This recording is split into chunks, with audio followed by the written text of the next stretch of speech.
మధ్యాహ్నం ఏం చేయాలో అస్సలు అర్థం కాలేదండి. అందుకని పెరుగన్నం అయితే చేసేసాను. ఫస్ట్ అయితే అన్నం వండుకొని ఆరబెట్టేసాను.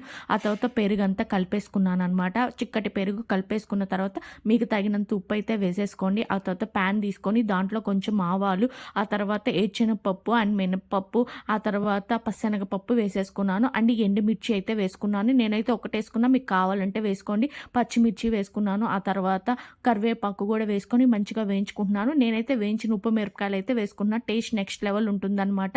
చాలా టేస్టీగా ఉంటుంది. మొత్తం వేయించుకున్న తర్వాత ఆ పెరుగన్నంలో ఏసి కలిపెట్టేసుకోండి. కలిపెట్టుకున్న తర్వాత ఇప్పుడొచ్చేసి దానిమ్మ విత్తనాలు ఏస్తున్నానండి. సూపర్ టేస్ట్ అయితే ఉంటుంది.